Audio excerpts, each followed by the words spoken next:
Donc, dans cette vidéo-ci, je vais parler de la différence entre le fait d'avoir de l'empathie ou de la compassion, par le fait d'être envahi par l'extérieur, donc comme une passoire, puis une éponge qui va tout absorber.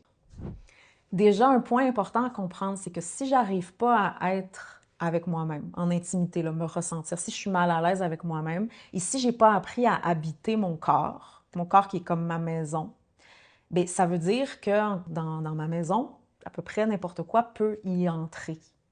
C'est littéralement là, comme si chez vous, toutes les portes étaient ouvertes et que là, bien, grandes ouvertes, puis que donc n'importe qui peut y pénétrer. À ce moment-là, bien, on n'est pas maître de notre propre maison. Et c'est un cliché, on l'a entendu 1 million de fois, mais comment je peux aider les autres, qui que ce soit, si je ne sais pas m'aider moi-même d'abord? C'est une vérité qui est ultime.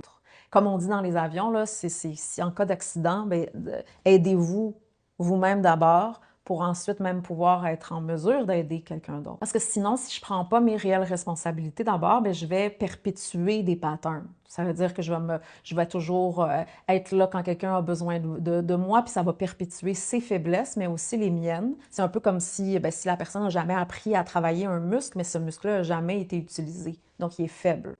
Si on prend l'exemple d'une maman chatte, une fois qu'elle a fait son travail, elle va pousser, elle va tasser, littéralement les chatons pour dire « Allez, va, apprends, va sur ton chemin, reste pas collé sur moi, même ça va l'agacer s'il reste trop longtemps. » Elle va pas répondre à chaque petit bobo, elle va laisser les chatons apprendre. Elle n'est pas émotive, donc attachée émotivement face à la situation. Ce qui fait qu'elle peut offrir ce qui est juste. Elle fait sa fonction, mais à la fois, il y a un détachement. Mais si je suis affectée, puis si je suis manipulée émotivement, parce que je suis faible, donc finalement, je ne suis pas dans mon pouvoir, bien, je ne vais pas arriver à pouvoir voir juste.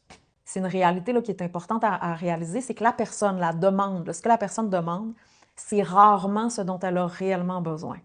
Rarement. Généralement, la personne elle va demander ce qu'elle connaît. Ça veut dire qu'elle va vouloir perpétuer un pattern ou une certaine dynamique. Et si moi, j'en suis dépendante, bien, je ne vais plus pas arriver à discerner, puis je vais tout de suite vouloir éteindre le feu, puis je ne vais pas pouvoir donner ce qui est juste pour que la personne puisse réellement grandir.